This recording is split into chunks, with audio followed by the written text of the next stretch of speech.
یہ وہ مقدس کلام ہے جو شک و شبہ کی گنجائش سے پاک ہے۔ قرآن بپنگ دول اعلان کر رہا ہے جس میں شک کرنے کا تصور بھی ذہن میں نہیں لایا جا سکتا۔ برادران ملت، انسانی ذہن میں ایک سوال پیدا ہوتا ہے، انسانی ذہن کے پردے میں ایک اعتراض ابھرتا ہے جس کلام میں شک و شبہ نہیں، پھر اس کلام میں لوگ شک کیوں کرتے ہیں؟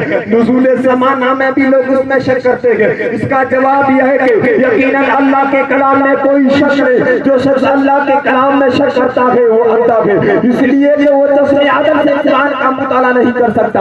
اگر کوئی اندھا قسم کھا کر کہے کہ دنیا میں سورج کا وجود نہیں تو کوئی اس کی بات پر بھروسہ نہیں کرے گا۔ اسی طرح ہر اندھا قسم کھا کر کہے کہ دن رات برابر ہے تو کوئی اس کی بات پر یقین نہیں کرے گا۔ اسی طرح چمگادڑ دن کو سورج نہیں دیکھ سکتا تو اس سے یہ لازم نہیں آتا کہ سورج کا وجود نہیں۔ اسی طرح کوئی کافر قرآن میں شک کرے تو کلام اپنی جگہ حق ہے، بلکہ ہزاروں کافروں نے اللہ کے وجود کا انکار کیا تو کیا اللہ کی وحدانیت میں کمی آ گئی؟ نہیں، اور ہرگز نہیں، بلکہ کہنے والے کا وجود۔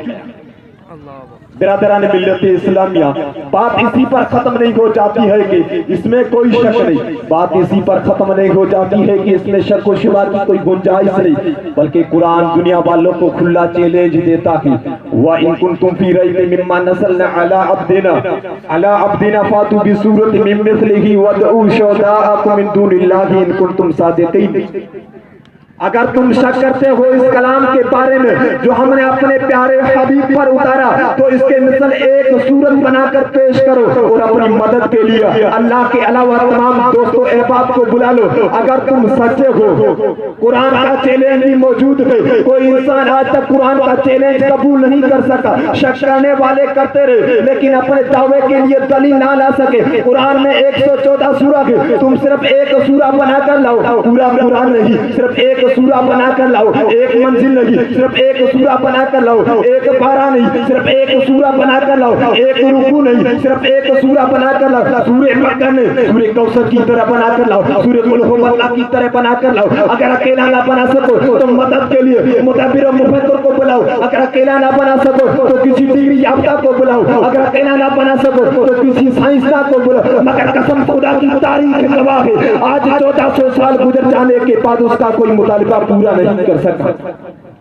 برادران ملت اسلامیہ، آج لوگ کہتے ہیں کہ مولویوں کے پاس علم نہیں، پیروں کے پاس علم نہیں۔ آئیے میں ایک مرشد برحق راشد روزہ دھنی رہبر کی نظر کا کمال تو دیکھیے، مرشد برحق راشد روزہ دھنی رہبر کی نظر کا کمال تو دیکھیے۔ آج لوگ جو لالچ والے مولوی گھومتے گئے، لوگ کہتے ہیں مولویوں کے پاس علم نہیں۔ سرزمین سندھ کے دیوبندی پیر سے کوٹ جاتے ہیں، مرشد برحق راشد روزہ دھنی رہبر کے پاس مولویوں کے پاس علم نہیں۔ دیوبندی جاتے گئے پیر جے کوٹ، مرشد برحق راشد روزہ دھنی رہبر اپنی جماعت کے ساتھ بیٹھے ہوئے ہیں۔ دیوبندی بار کے دیوبندی گیٹ کے پاس آتے ہیں، خلیفہ جاتا ہے اور پوچھتا ہے یا کس لیے؟ دیوبندی کہتے ہیں حضرت راشد روزہ دھنی رہبر کے سامنے ہم مناظرہ کرنے کے لیے آئے۔ خلیفہ واپس جاتا ہے، مرشد برحق راشد روزہ دھنی رہبر کے پاس جاتا ہے اور روح کہتا ہے کہ دیوبندی آئے حضرت آپ کے سامنے مناظرہ کرنے کے لیے۔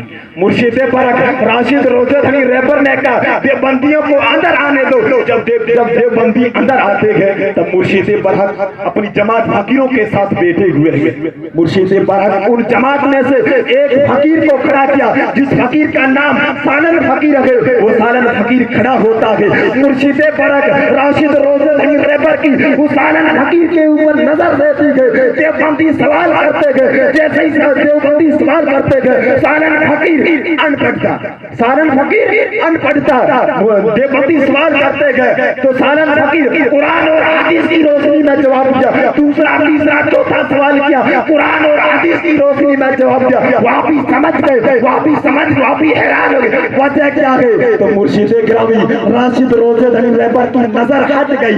مرشد برحق نے کہا اے سالن فقیر، تو ان کو دعائے قنوت سنا جو اپن نماز عشاء میں وتر کی تیسری رکعت میں پڑھتے گئے۔ سالن فقیر قرآن اور حدیث کی روشنی میں جواب دے رہا تھا۔ مرشد برحق راشد روزہ دھنی رہبر کی نظر ہٹ گئی، دعائے قنوت بھی نہیں آئی۔